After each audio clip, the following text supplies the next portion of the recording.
Hello and welcome to Image the Motherload, the podcast for mums who work inside and outside the home. I'm your host, Dominique McMullen. I'm Image Media's editorial director and mum of 2 boys. Each week I am joined by a guest to talk about the realities of modern motherhood and hopefully to leave you feeling a little more seen and a little less alone. You can think of us like your new village because we're here to lighten the load. This week, I am joined by the gorgeous Emma Doran, one of Ireland's most loved comedic voices. I am sure you already know Emma. You have probably forwarded one of her online sketches into your girls' WhatsApp group. Emma is an author, a broadcaster, a podcaster, and also a mum of 3. Today, we're going a little deeper than comedy, though. We're going to be talking about becoming a young mum, about reclaiming a sense of self through comedy, and also why humour is the most important parenting tool of all. I'm looking forward to this one. I'd also like to take a moment to thank our sponsors. Image the Motherload is powered by Peugeot and sponsored by It's for Women, Evoca, Liffey Valley and Revive Active. So welcome, Emma Doran. How are you? I'm good. Thanks for having me. Thank you for being here. It's such a... We've already been laughing before we even started I know, recording. I just got stories out of the way that we can't share and now Yeah. we can talk. Yeah. So tell me, what kind of stage of motherhood are you at? What age are your kids at the moment? Okay, so I'm at sweet spot. Not to rub it in your face. So my youngest is 10. Mm-hmm. So I've a 22-year-old. Yeah. She's doing her own thing. Although she's still hanging around. I have a 12-year-old and a 10-year-old. Amazing. Yeah, so I feel like I'm in a pretty good spot. Like I am really enjoying it. Tell me about the sweet spot. Are you getting to live your own life? Yes, totally. Like they sleep in at the weekends. Yeah. And as well, I feel apart from all that, like they can just, access presses and stuff like that. I don't feel they obviously still, need me, but now that they're older, I just feel much more comfortable saying, I'm going to do this thing. Yeah. I'll be back. Or now I can, if I have festivals or stuff like that where I'm away for gigs, a lot of the time I'll be like, can I have a family room? So, the way when you have smaller kids, driving down the country is like, but when they're older, you can do that and it's quite relaxed. Oh, you can bring them with you. You can bring them with you and you can stop for food. And the way we do have travel sickness tablets, but we're out of puke days in the car where everyone's just puking. Yeah. And you're like, we're driving to Wicklow. Yeah. So, I'm in a good spot. Yeah. Amazing. Yeah. And you said your middle has just finished primary school. He's just finished primary school. That's a big step. That's a big step. I'm out of that class WhatsApp group as of yesterday. Amazing. So I was left the group.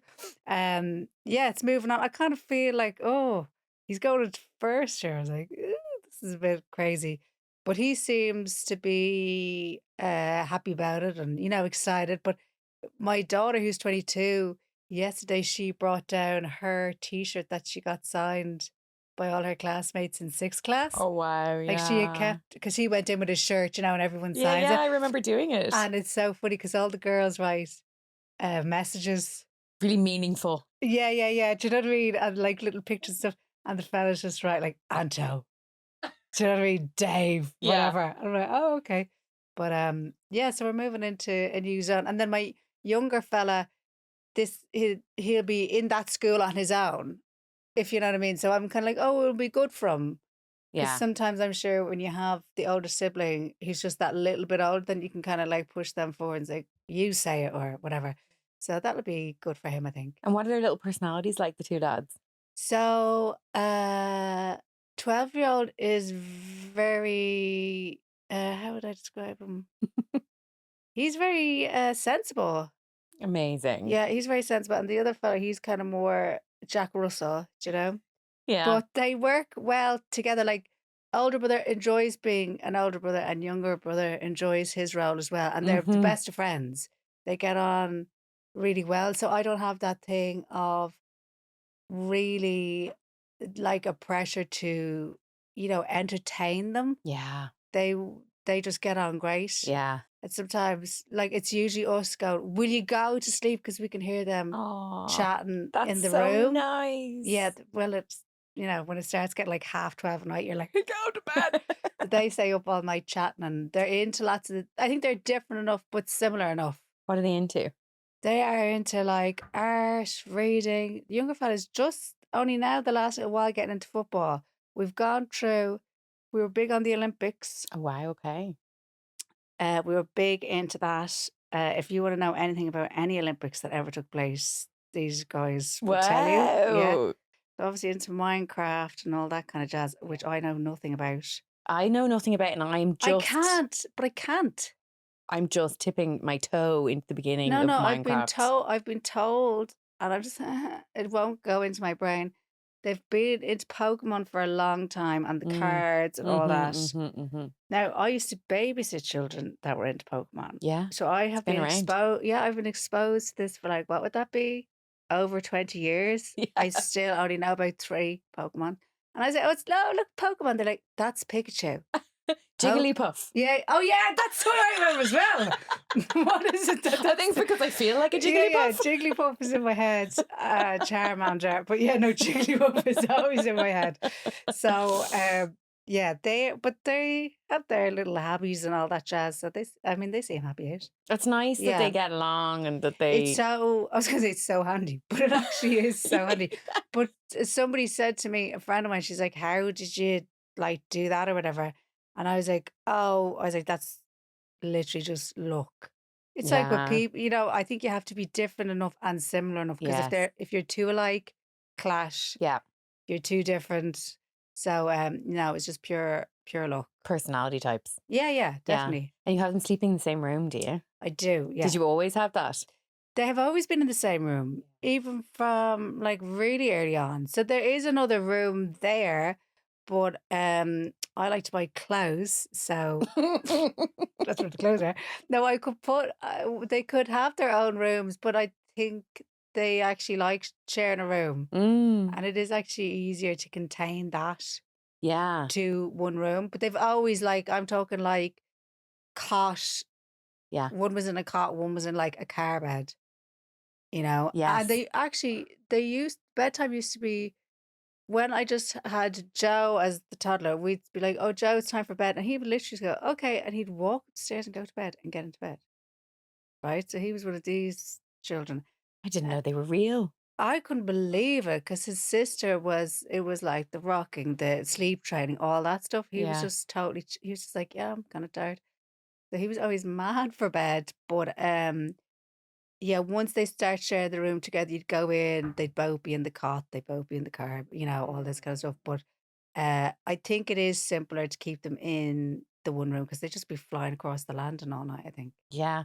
Well, I'm just getting to the point. They're in separate rooms right now, mine too. I also like clothes. And I'm Yes. tempted to move them in together now. So it sounds nice having them in together. I think it works, and because then as well, like it's the one bedtime, if you know what I mean. Yeah. Bedtime right now takes me 2 hours. It's obscene. All this backwards and forwards. I have to do 2 stories, 2 songs, 2 kissy head. You're doing a All story that. and a song. Yeah, I know. Am I You're doing a mad? production in 2 rooms. 2 productions. 2 productions. Yeah. I know. I'd pay that right down. Yeah, I think I'm going to take a lesson Because from then you you. could just do it together, couldn't you? Yeah, which they'd like as well. Yeah. Right, lesson learned. So talk to me about Ella. Yes. So I had Ella when I was 18. I always say, because sometimes when you say, oh, I have a daughter who's 22, people do go, you can see them kind of go, oh, Trying to do the math. yeah, what's Yeah. going on there? So I'm always like, oh, I did Anna's pregnancy for the Leaving Cert. And they're like, what? Anyway, so I was 18. I was in 6th year. Gosh. Yes, I was in 6th year. So I found out I was pregnant in like the very start of 6th year in the September. Mad. And then I had her at the end of May. So I had her, and then it was like 13 days later, I did the Leaving Cert. That is wild. Yeah. Tell me about that. What was that like? It was bad. It was. So that summer, before 6th year. Now, I was at the time, I know now a lot of school or kids start school at 5, but I started at 5 Mm. because I had delayed speech. My mom thought, oh, it'd be better if she starts at 5. But I always had this thing that always felt like real old in school, Mm-hmm. So by the time I got to 6th year, I was just like, I'm done. Like, I'm totally over this. Yeah. So that summer, me and my friend went to Wexford and got jobs. Wow. We couldn't afford our Ibiza, so we Why went is to it Wexford always Wexford? because it was just like so handy. We did toy with Ibiza, and then we just like, well, do we have any money? We're like, no. Okay. So we went to Wexford, we got jobs, and went wild, not mad wild, but wild enough that I ended up pregnant. Came home, and then I knew because I think I knew, like, I had tried to be careful, but I just had this feeling, and uh, I mean, obviously, I was only 18. I was totally clueless, but I had Oh, some sort of awareness. something felt a bit off. Yeah, do you know Yeah. what I mean? I was kind of like, something's off. So I did a pregnancy test fairly soon, and I went into town on my own because I didn't want anyone with me. Mm. And I was just like, right, I just have to deal with this myself. And I went to Stephen's Green Shopping Centre, like kind of in disguise, like, shades on. I was like, I'm getting this from my friend.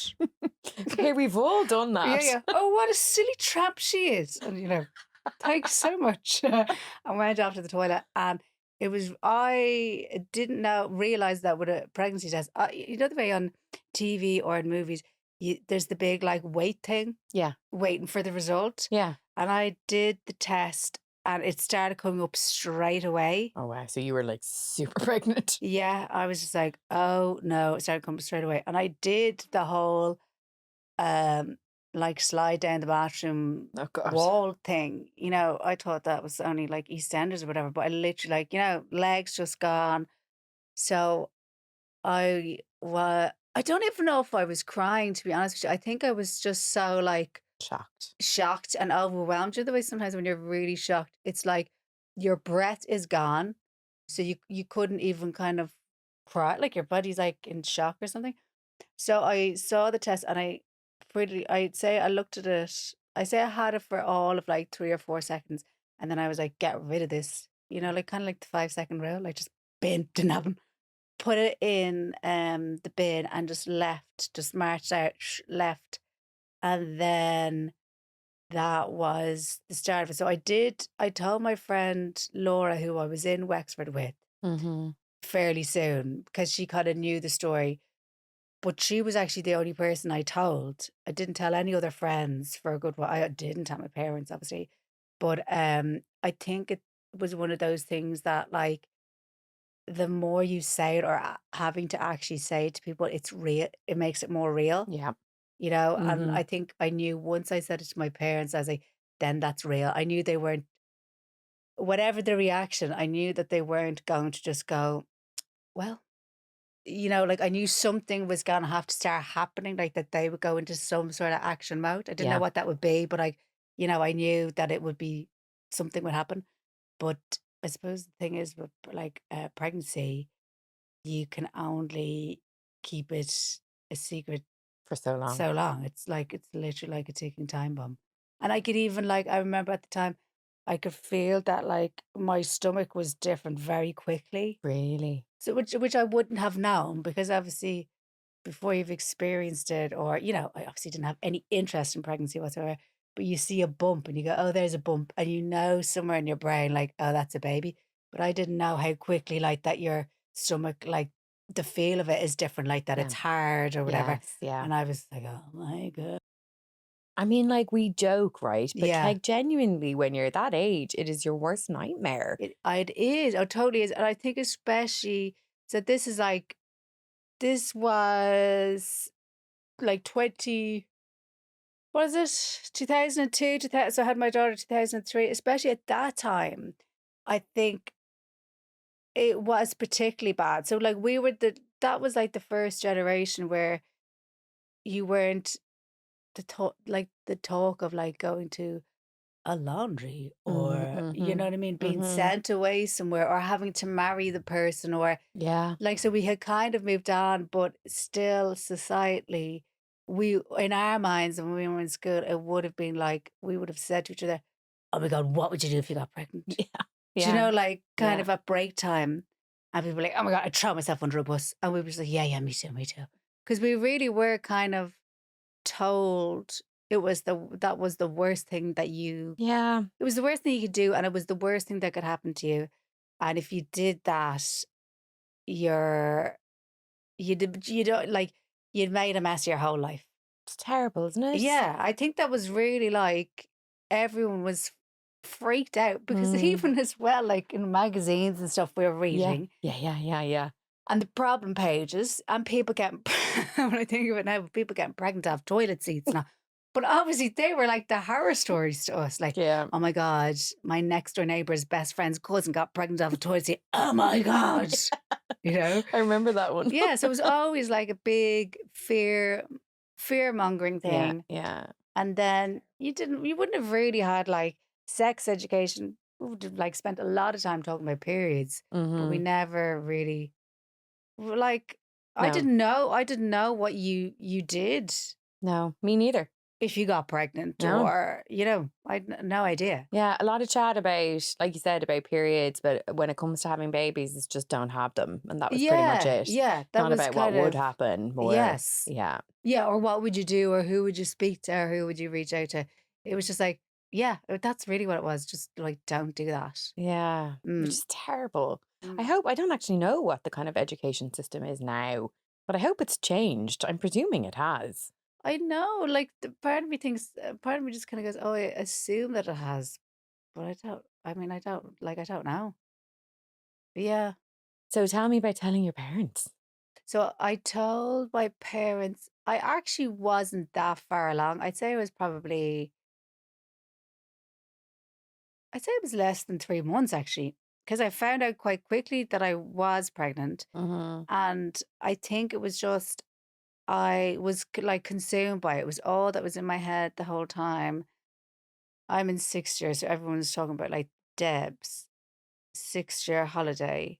And I'm kind of like, oh yeah, no, I'll give you the deposit next week. It just, even at the time in Friends, Phoebe is having a baby for her brother. It felt like everywhere I turned, I was like, oh my God, this is something I was doing. Oh my God. Yeah, I did home ec. Mhm. In home ec, we were studying the reproductive system. We had the sex ed person come in who was finally going to tell us about the You're big like little deed. little late. Yeah, I was like, do you want me to do the class? What is the point of this?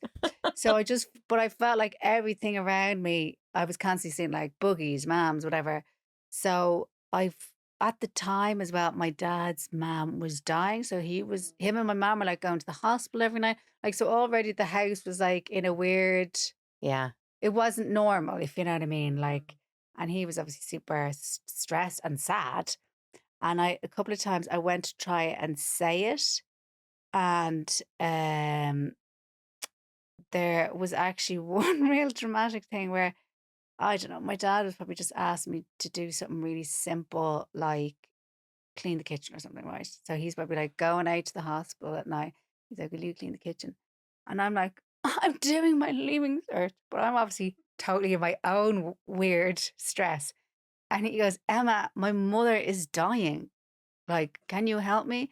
And that moment, I actually nearly said, well, I'm pregnant. And now I'm so glad that I didn't. Just to win an Yeah, argument. yeah, yeah. Do you know what I mean? Totally. Well, checkmate. So I'm pretty proud of myself that I didn't. I let him have that win. But a couple of weeks later, what I did was I wrote a letter to my mom because honestly, I physically could not say it. A couple of times I'd be like, there'd be a moment, right? Not a shouting moment, but you know what I mean? Like a moment, everyone's quiet, everyone seems calm. And I'd be like, I'm gonna say okay, it. I'm going to say it now. And then I was like, and the words would physically not come out of my, like I I get couldn't that. say it. Because then if you say it, it's real. Do you know Yeah, what I yeah, mean? yeah, yeah. So, and saying it to a friend is grand because we all would have gone through various stages with different friends where Mm-hmm. we'd have a week or two where somebody thought they were pregnant. Yeah. Do you know, it Yeah. wasn't like a weird conversation to be having. So, like, amongst friends, I was still kind of okay because it was like, oh my God, what are you going to do? And you're like, I don't know. But with my parents, I knew it would be different. So I'd go to say it, wouldn't come out of my mouth. And then, so I wrote her a letter and I basically, in this letter, I tried to make out, I don't know why, this is obviously what I thought was important at the time, but I tried to make out in this letter that I literally just like slipped and fell. Do you know what I mean? I'm like, oh, I'm pregnant. You know, I wanted to make out that I was as innocent as like possible, right? Yeah, yeah, Do you know what I mean? yeah. Because I felt like that was important. I had to present this version of myself. It was the Immaculate Conception. Yes, and I'm sure my mother was reading this letter going, what's going on? What is she saying? What is she saying? Get to the point, Emma. So I left this letter and I put it on the kitchen table and then I went across the road to my friend Laura. Mm-hmm. And I think of it now like my poor friend Laura.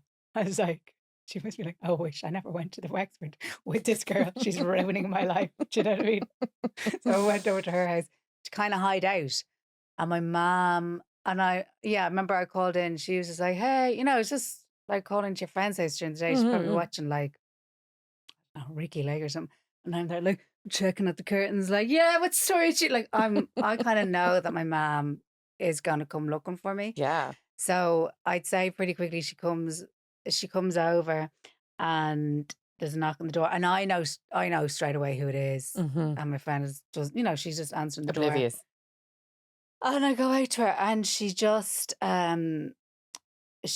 gives me a big hug. And I really did Oh. like it was that thing like I didn't realize, and it's probably only now looking back at it as like an adult or whatever, I didn't realize how like tense and wound up my body was. That when she hugged me, it was like a release, like it was a physical.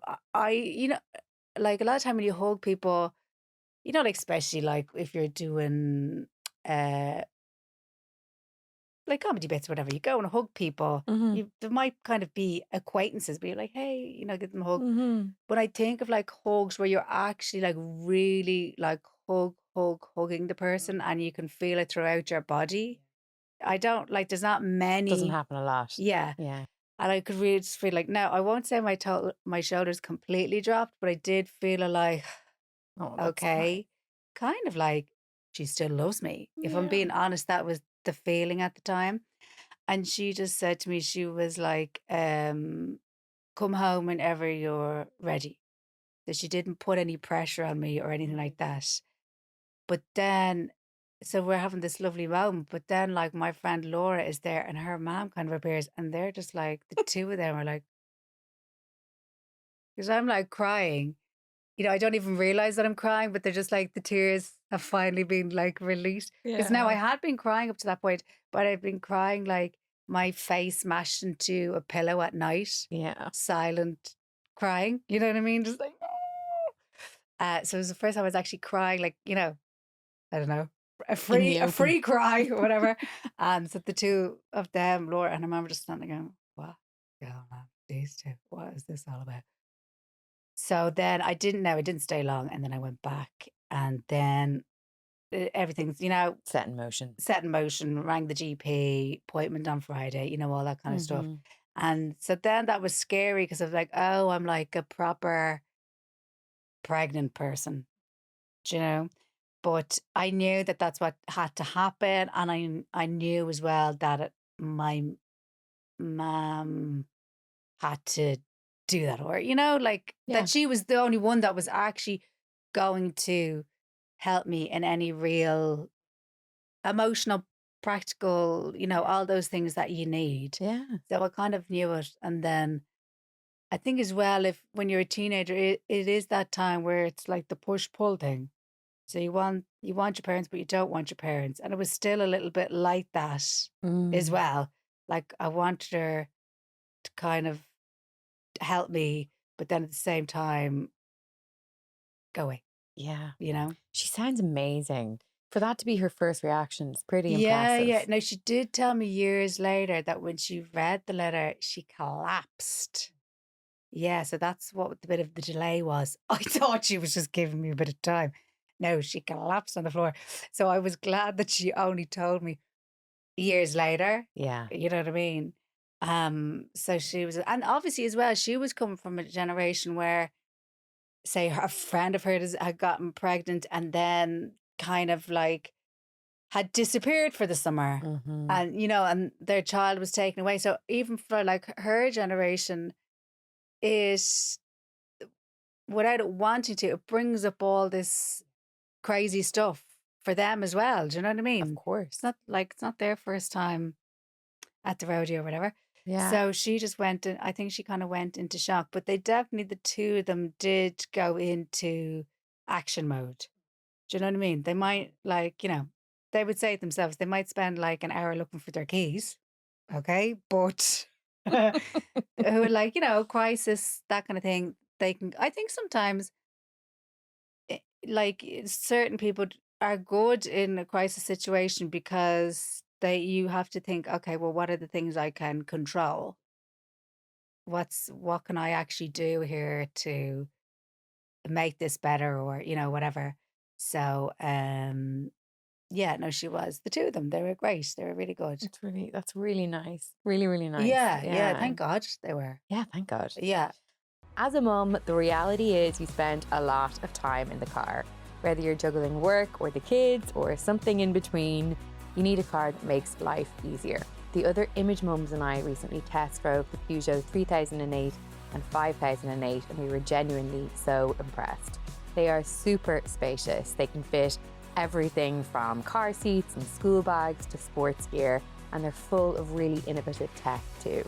The 3008 SUV, it's a perfect mix of style and practicality, and the 5008 has 7 seats if you need it. So whether you've got babies or toddlers or teens, Peugeot has thought of everything. When life gets busy and is non-stop, you need a car that keeps up. And honestly, Peugeot just gets it.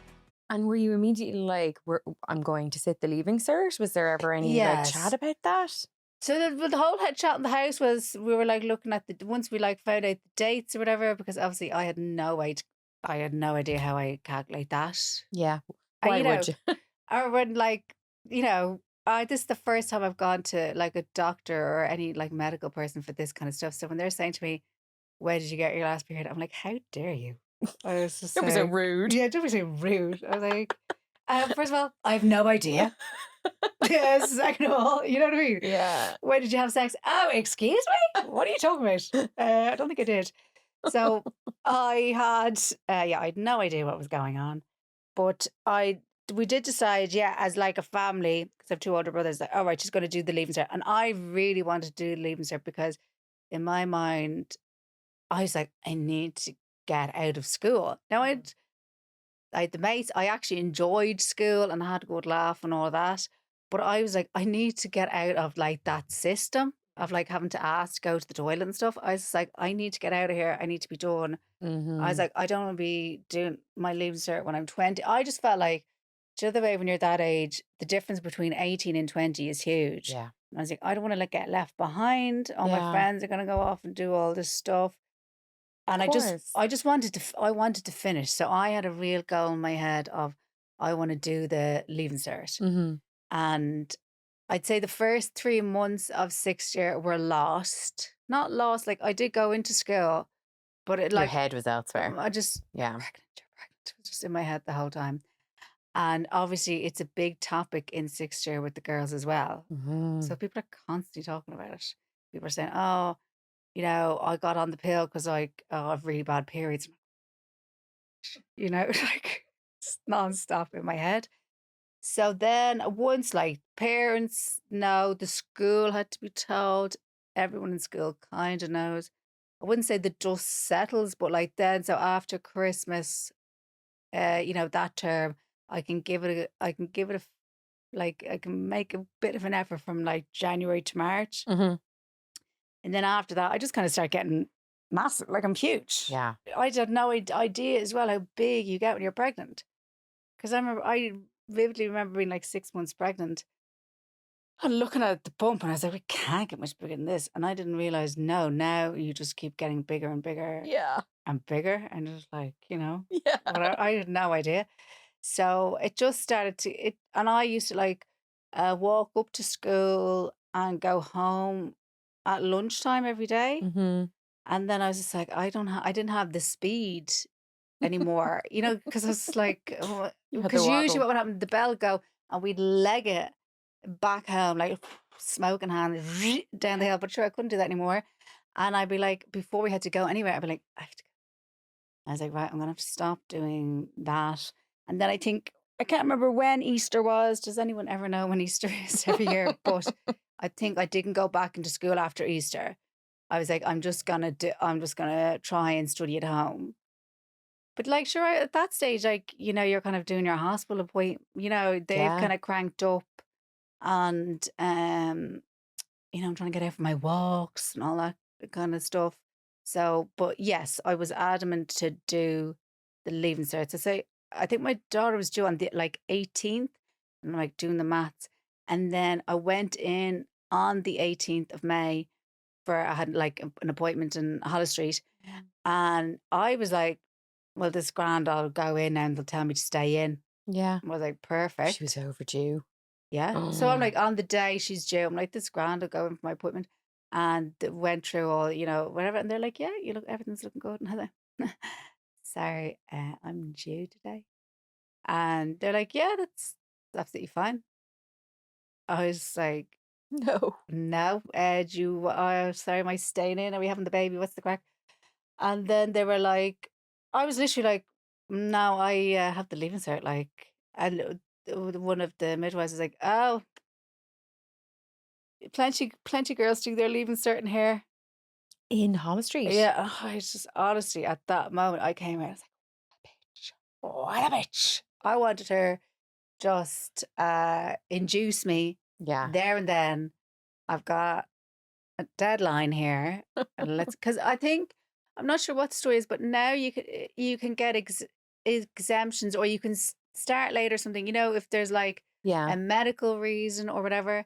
But I think then That was it. if you missed like English paper one, that morning, that was it. Like, so you had to be there on the day to sit the exam or whatever. Mm-hmm. Mm-hmm. So I was just like, better not, because it was the only thing I felt I could control. In my head, I was like, if I can do this leaving cert and get that done, I can like, in my mind, I was like, I can kind of move into adulthood then. You can't really, like, to me, in my head, I was like, can't really be still in school and be an adult. I was like, it doesn't, like, the two of them don't go together. So then I think, yeah, I went home in bits. I mean, I was putting can I speak to your manager in Hollis Street? Like, really, that's what I was doing. And then my daughter was born on the 22nd. Okay. 3 days later? 4 days later? 4 days later, I had her. And like the naivety of it, I brought my novel in my maternity bag. I was like, just in case I get a chance to do a bit of study. Never looked at anything, obviously, again. What fair play to you, Do you know what I though? brought? Which is so depressing. Sorry. When I went into Hollis Street, do you know what else was in my bag? On Trail. So On Trail was, do you not remember that? On No. Trail was is it like your novel for Irish or your story?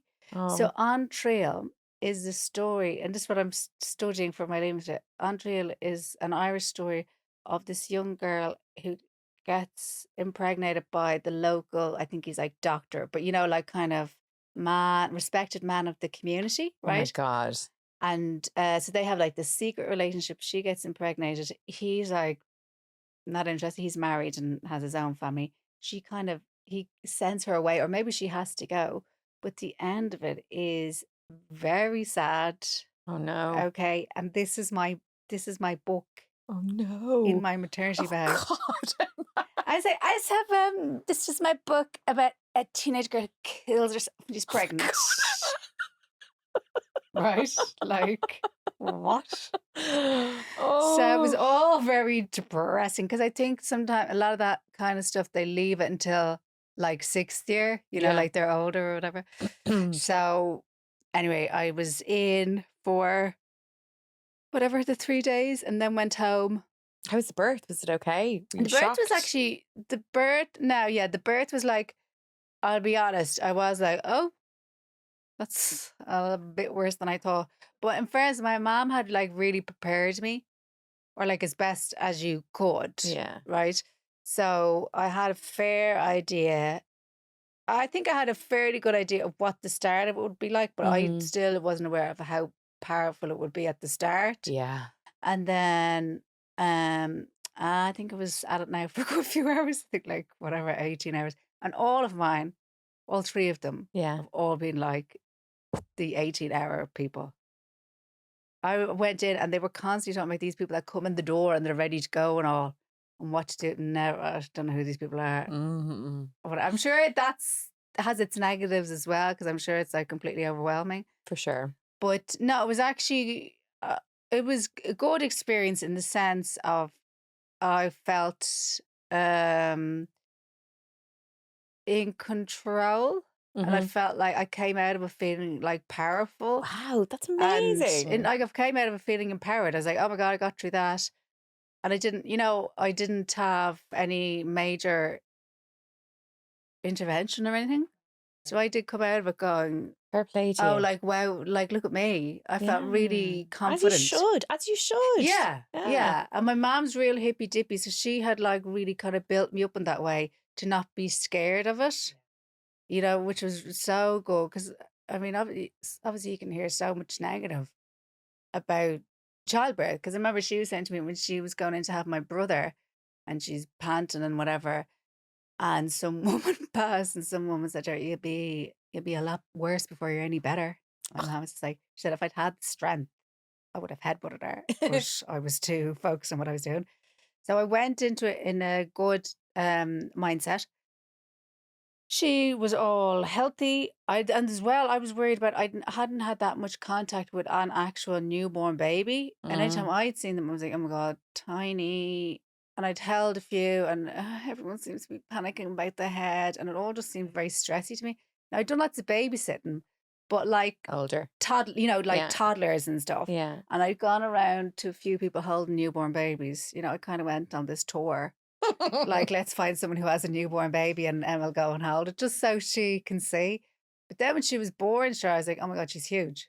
Do you know when your own baby Mm. is born, Yeah. you're not really like, I wasn't scared of her. I was like, God, she's massive. I was like, flinging her up my shoulder and all that. And then my friends actually came in to visit. I don't know what, I think the visiting, probably since COVID, is a lot stricter, Yeah. times and who the people can Yeah. be or whatever. Yeah. But like my friends all came in to see me. And I mean, they were all just like in shock. They were just like, what is going on? I'd say none of them had a ride for about a year. They were all just like, what's happening? Honestly, the best contraception ever. Do you know what I mean? They're Absolutely. just like, what happened here? And I was flinging this baby up my shoulder, like, what's going on? Um, and they're like, just gotten their devs dressed or whatever, like, and they're just like, God, this is scary. So, and I suppose to see what a newborn baby looks like, Yeah. because you don't Yeah. know, like They the look hosp. weird. Yes, they're Yeah. all like squashed. Because I was freaked when I saw it first. She'd like this plum on top of her Yeah. head, Yeah. like Yeah. just from Yeah. the pressure. Yeah. And I was like, oh, thank you. And I was like, get a hat, get a hat. I was like, well, what's the story with her head? And my mom was like, no, that's fine. It'll all settle. She's like, by the time you get home, that'll be settled down. She's Yeah. like, that's normal. Like they're all like squished and crazy looking. And then just going around the ward, I couldn't believe how different everyone else's babies looked. I thought like, Mm. newborn babies, a couple of weeks old, all kind of looked the same. Mm. I was just like, that baby looks like an elf. I'm like, what's going on there? So the whole thing was just, I mean, your head. I think no matter what age you are, what the circumstances, it is like, Yeah. what's going on? It's so strange, so normal, but so strange. And then, so I went home. I was feeling pretty good.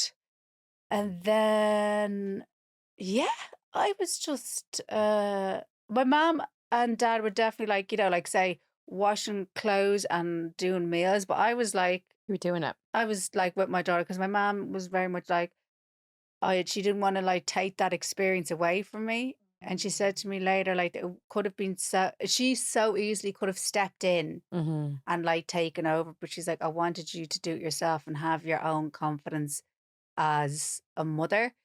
So now I didn't obviously at the time realize how lucky I was because I mean my meals had always been cooked. So, but she was doing all, that stuff, which is kind of what you It's what you need. should have. It's what every mother should Yeah, yeah, that have. you can just focus on The yourself and your baby. baby. And then, of course, Yeah. you're healing. Yeah. This thing that everyone forgets.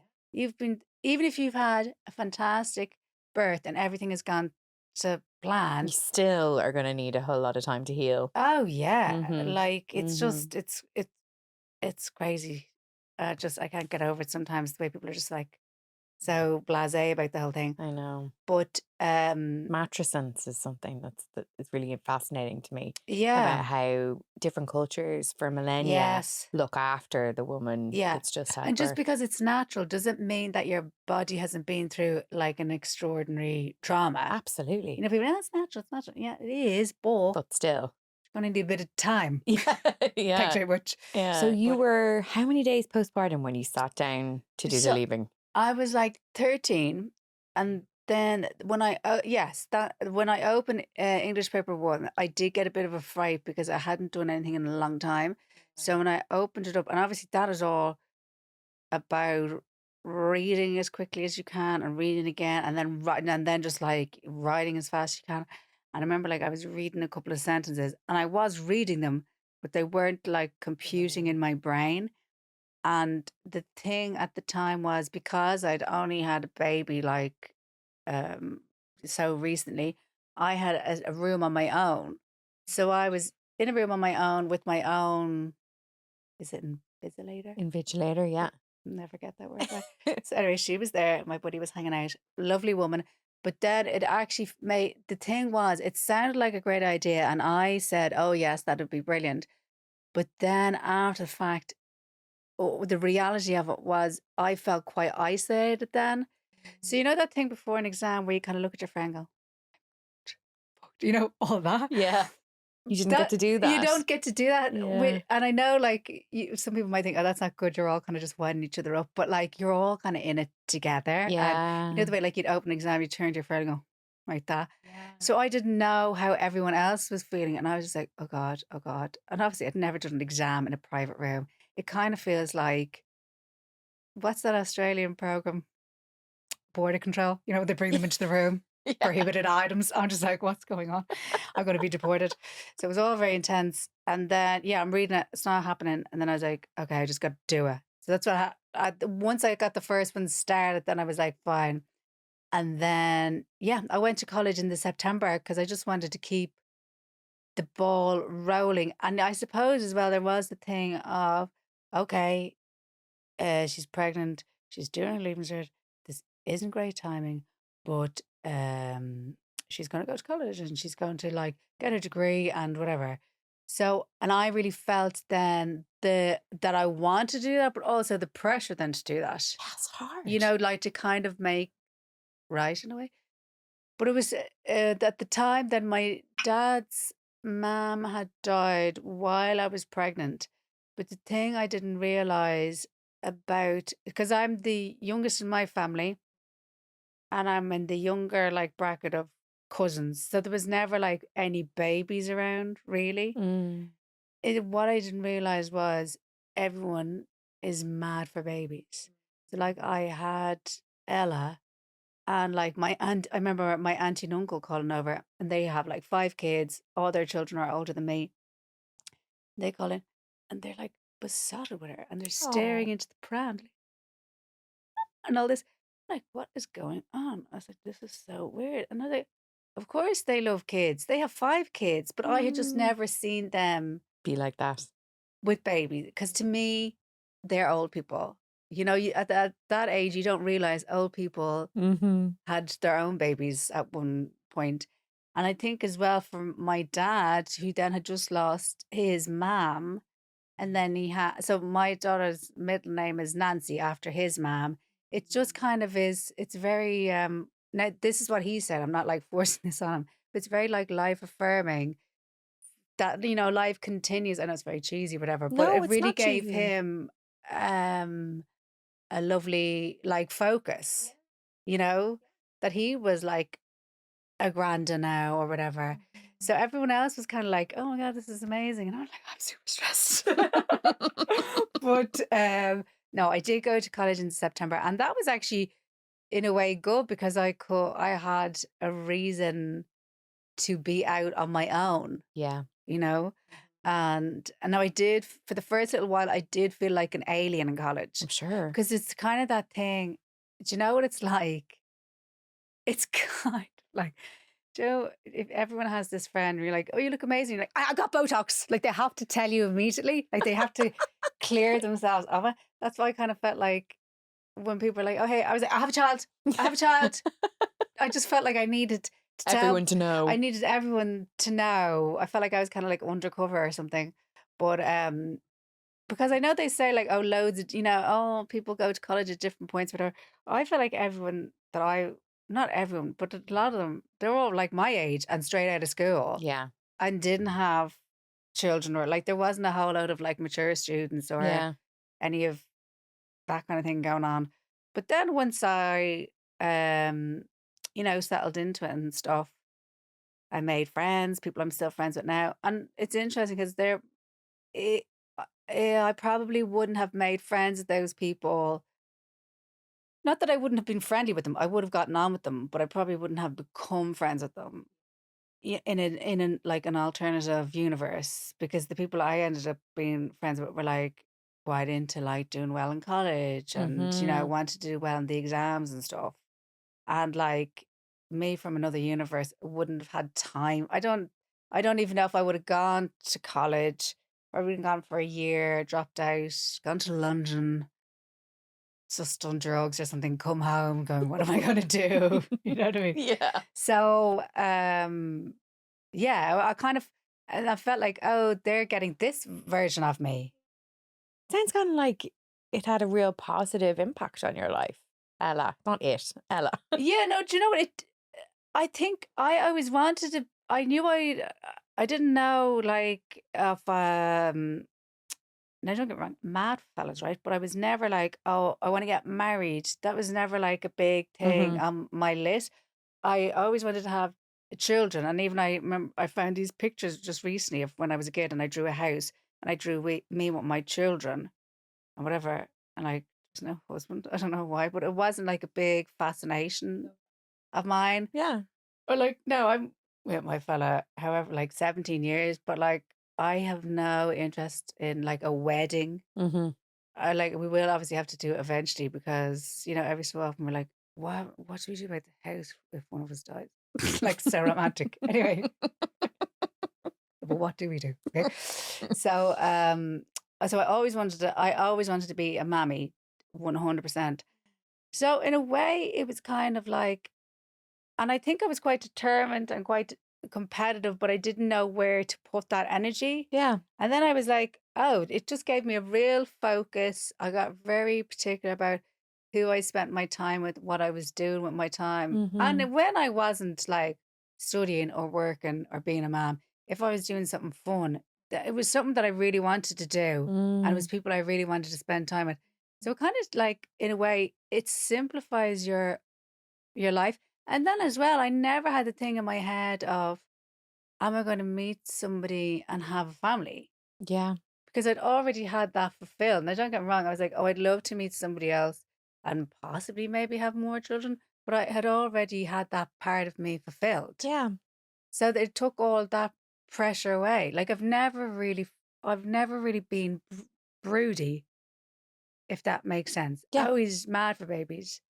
And like my TikTok algorithm is just ridiculous. It's just all these babies out there. Like I don't want any more babies, but I was like, look at that baby. Oh I my get a lot of God. babies in my algorithm too.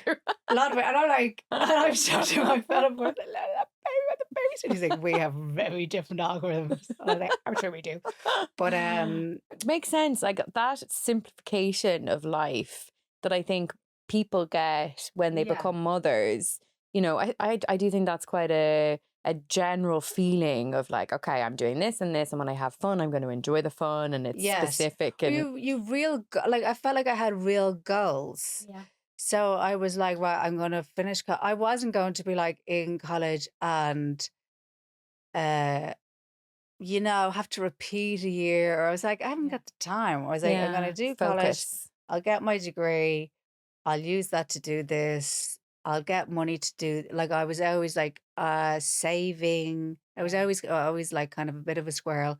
But, if I was getting a job, I think when I was in fourth year, I had a job in a pub, but I knew why I was getting that job and what I was using that money for Yeah, yeah. and what the goal was to that, Yeah, if you know there's what I mean. a clarity in everything that you're Yeah. doing. Now don't get me wrong, every so often, and I'm still like that now, every so often I have to go, "Blah," I have to go baloobas, Mhm. and then Bring it back in. and I said, let me just check my diary and see what I have on next week. Just go like a switch it off. And then we don't know when it's going to come back. But it definitely helped me become very focused, I would say. Before we get back to the conversation, I want to take a minute to tell you about something else we're really proud of here at Image, and that is the Image Wellness Project. The world can feel pretty overwhelming right now with lots of mixed advice on how to look after yourself, and honestly, it's pretty confusing. The Image Wellness Project is about cutting through the noise. It's like a deep breath in a very busy world. We've had Get Better with Chris, Brian Penny, Deliciously Ella, Sophie Morris, Tara Rafter, Rebecca Holland, Clodagh Campbell, and so many more, all with simple advice on how to feel better. So if you're looking for a little inspiration or a little bit of calm, come and join us and search for the Image Wellness Project wherever you get your podcasts. Now, back to the show. And then the comedy, I mean, that was when you were around 30. Ella, now, if I'm doing my maths, but Ella was 12? No. Yeah, so I 14. was, do you know, I know when it was. I was 29 because the first time I did stand up, I had just had Joe. So there's a 10-year gap between Ella and Joe. Yeah. And basically what happened was, so I had Ella and did my degree and, whatever. And then I met my partner when she was about 4 or 5. Mm-hmm. And uh, I think that happened at the right time, like, because it probably took me a time to like heal and even just to have the time. Yeah. And I had no interest. I was very much like a Cinderella. I'd kind of like have my smooches and I'm like, gotta go, bye. I had no interest in relationships or anything like that. Yeah. So I met him. We moved in together. And then I had Joe. Sorry, I was pregnant with Joe. And I was like, oh, and it was all planned and whatever. And I was like, oh, look how much easier this is now. I was like, I don't have to do the Leaving Cert. I was like, this is grand. It's a big difference. Yeah. So I was like, I was in great form. I was like flying around the place. And it did make me think though, oh, look, like 10 years has gone past now. And I haven't really done much in terms of like something creative. Did you always feel very creative? You were always... Yeah, I always wanted to do something like perform, and I had done a bit of like production work, Okay. but I just found it was so awkward with childcare because then you're like, oh, what time are you going to be back at? And I'm like, I don't know. Whenever we finish for the day, and Yeah. I was like, this isn't doable. And obviously, you're getting paid pittance. I was like, I'll have to figure out another way. So, but it was always in the back of my head, and I would do little bits, but like nothing crazy, like really putting myself out there. So then, yeah, so Ella's 10, I'm pregnant, and I was like, I haven't done anything really, like putting, like, Mm-hmm. like put myself out there to be embarrassed, like, do you know what I mean? Mm-hmm. Basically, is what I'm saying. So then when I was pregnant with him, I started doing like some sketches and stuff with girls that I grew up with. And then some chap from RTE ended up seeing them and he was like, oh, do you want to audition for this pilot we're doing at Christmas? And I was like, yeah, went along to the audition, totally hid the pregnancy because I was obviously dab handed that already. They're like, wore this like black shirt. I was like, hey, how are you? And I had to do this whole improv thing. He's like, that's brilliant. I was like, he's like, that's brilliant. And then he rang me and he was telling me the shoot dates.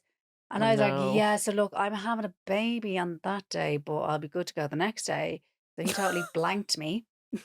Because he was like, right, she's going to have a baby. But I genuinely meant, like, if I have the baby on the Monday, I'd be grand to film on Friday. I don't think he knew where I was coming from. I'm like, I don't have to do the Leaving Cert. I was like, I'll be absolutely grand to do a Mickey Mouse sketch. Do you know what I mean? For a couple of hours. I'll be like, I'll be fine. So he blanked me. That was very upsetting at the time because, like, I had this, the audition on RT, and I was like, It's oh a my big God. deal. I was like, Yeah. wow, it's so easy. I should have done this years ago. But he did say to me in France, he's like, you should do stand up. And it was always something in the back of my mind, and I'd Google it a few times and looked it up or whatever. But I think just when somebody like in TV said it to me, I was like, oh, maybe there's like something in that. So then, Was it kind of reclaiming a bit of a sense of self for you after all those years of parenting? Like, yeah, definitely. I think like basically everything that I have been doing like the last 10 years, now, not everything. I made room for like a bit of mess and whatever. But like I was very focused on being, I suppose, like the good girl, if you know what I mean. Like getting my degree, my mom was minding Ella when I was starting in college. So you don't want to like take the piss there. People yeah. are making sacrifices so you can do things. So I kind of want to like make everyone proud and myself proud. Point them when you have to just do the thing that you want to do. And especially when you start stand up at the start, it's not like, I mean, now at least, well, not now for ages, but I've been able to say I'm going to a gig because I'm getting paid, Yeah. right? But like, obviously, when you're starting, it's really just you're just scratching an itch. So it does feel quite selfish, Mm. because you're kind of saying, look, this family's great, but I'm off to a pub to tell jokes to 17 people. This is actually going to cost me money because I'm driving in and I'm parking. Okay. Yeah. I hope everyone gets on great.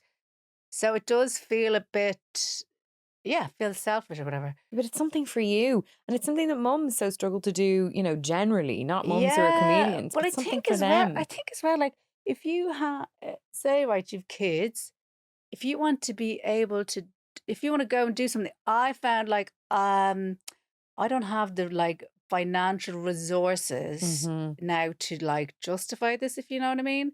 So that when I was having Joe, so it's 10 years on, I saw that as my opportunity of, uh, oh, I've 10 years now, or 10 years has gone past so fast. I now have a little window where I'm on maternity leave. I have this time where no one's really expecting me to do much. I'm going to take advantage of this time. And that's what I did. So then I signed up. I think like Joe was like 6 weeks old. And I was like, oh, I've just signed up to do an open mic comedy night.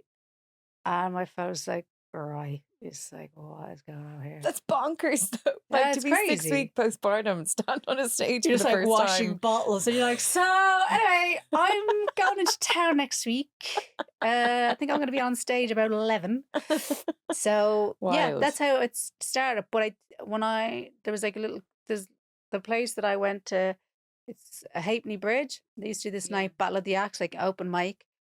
And I thought it was real, going to be like 8 Mile, you know, you're Yeah. gonna lose. And I was like, wow, this is hardcore. And I went up and it was just people on stage, like with social anxiety. I'm like, oh, this is grand. I can do this. So then the following week was my gig. And they Yeah. do a little audience vote at the end. You have to wait around it the whole night. They do an audience vote. Who was the best? And I won on the night. Now, about 20 odd people in the room. But to me, I was like, that's good enough. That's good enough for me to keep going. Yeah. And then I met people at the gig who were like, oh, that was good. You should go here, there, get on to this person. It was all Facebook back then, Facebook Messenger, Hmm. of asking people for gigs and whatever. And then that's started. And then I'd say about 6 months in, my fella said to me, he's like, sorry, what's going on? Because I was like, at this stage now, I'm out like 3 or 4 nights a week Wow. Yeah. doing these gigs where I'm doing like, 7 or 10 minutes. And are you loving it? I'm loving it, but I'm like, oh, I'll get this better and do. And Yeah. I'm maybe, honestly, like maybe coming back with like a tenner Yeah. or something. And he's like, sorry, what's happening? He's like, this is deranged. Like, and I explained it to him. I was like, no, I was like, I need to start here. And then I was like, I'm going to get bumped up to 15 minutes pretty soon. You had a And plan. yeah, and I could see how the whole thing worked out. Like, okay, you start on an open mic, you do like 7, then you get 10, then your name gets around, then you get 15, then you enter a competition, then you do a festival. I was like, no, I can see how the whole thing. And he was like, okay, grand. Do you still find now Yes. motherhood and comedy, how do they sit together? Like, is there jarring ever, like with the hours or with the... I also was thinking about you posting your hilarious parenting videos. Oh, yeah, Does yeah. that ever, are you ever like, oh God, I can't do that now. Susan at the school gate will know it's about her. No, do you know what? And in my last show that I just finished, I had a big bit about a residents WhatsApp group that was basically just how it had happened. Oh God. And I was like, so when I did it the first time, it was on the day that it had happened. And I was like, oh, this is too funny not to do it on stage. And then it grew into like a bit. And I did it throughout the entire show. I changed names. No one's ever said it to me. And I'm still in that WhatsApp group. Now I'm silent. I'm one of those people, I just linger and lurk. But no, I never worry about it because people, if you talk about people, they never think it's them, first off. And I think I learned pretty early with comedy, if you say, now, if it's personal, if you say the thing that you're worried about saying, or you kind of go, "Ooh, will I say that?" That's the thing you should say, because they are usually the things that people say, "Oh, I so related to that," or whatever. And yeah, so that's how I feel like the thing that you're kind of about saying is the thing to say. The only thing now is that my filter is completely broken.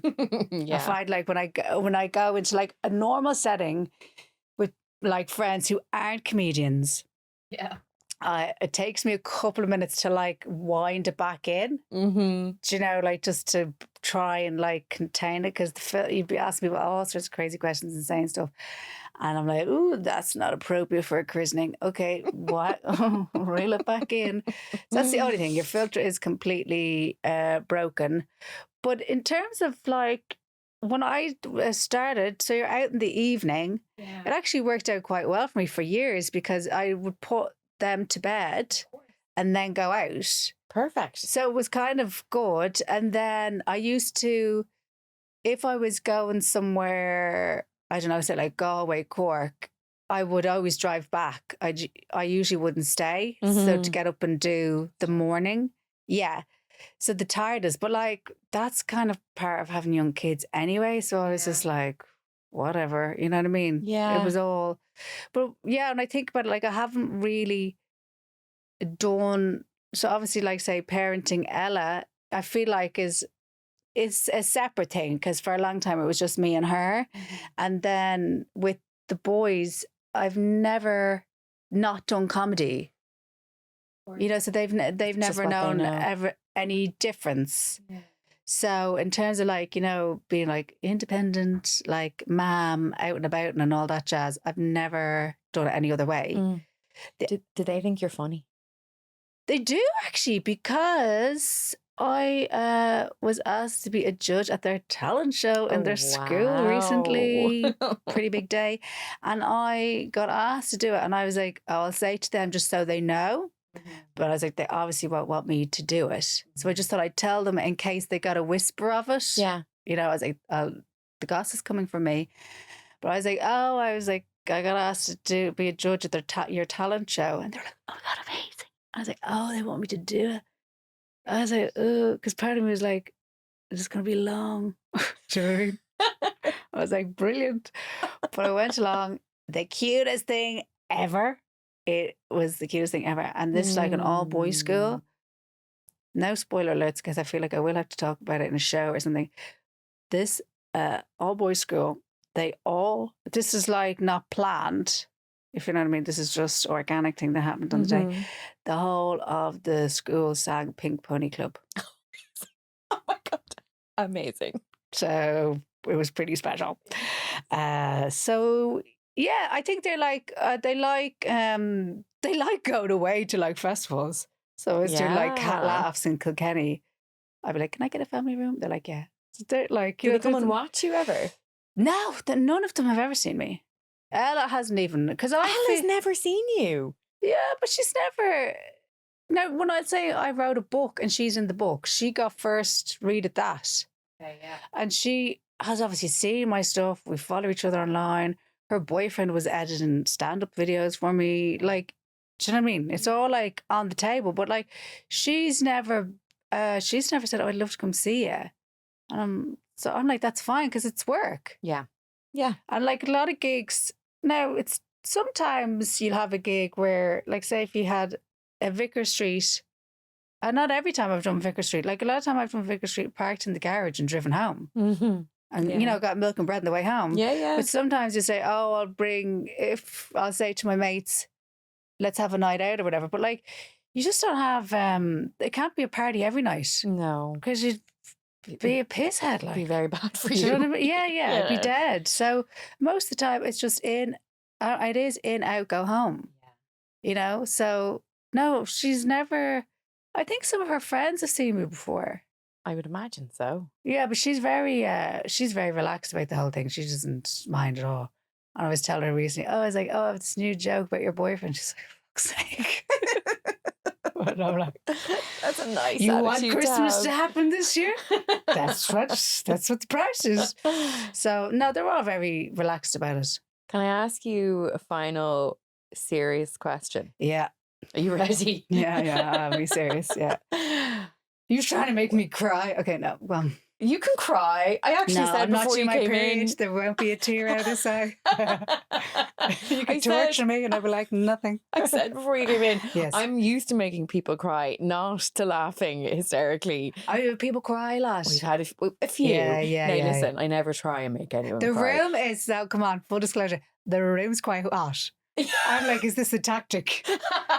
They're trying to sweat the tears out of me. Okay, it is roasting in here. I'll be serious now, yeah. Okay, serious question. Yes. With your 3 kids watching you kind of navigate the world, what do you hope they're learning from you? Ooh, I hope that they are learning from me, that I'm having fun. First off, I really hope they see that I'm having fun, that I'm enjoying my work, but I'm also enjoying my life with them. And I want them to know that I'm willing to take risks. So sometimes I will even say to them, I'm doing this gig in Wales. I'd be like, I don't know how many people are going to come, but we're going to give it a go. You know? Yeah. But I like them to know, I'm like, I'm going to take a chance on this. And then I will sometimes show them, I'll be like, oh, look, that's Mammy and Vicar Street. And they're like, yeah, cool, whatever.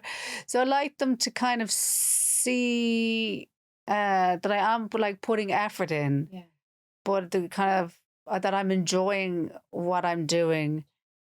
And I did actually tell them about, they're just sitting in the back of the car going, here we go again. But I made sure to tell them that when I started, I'd only do like little spots and you wouldn't get paid for it. And I was like, it's like an apprenticeship. Yeah.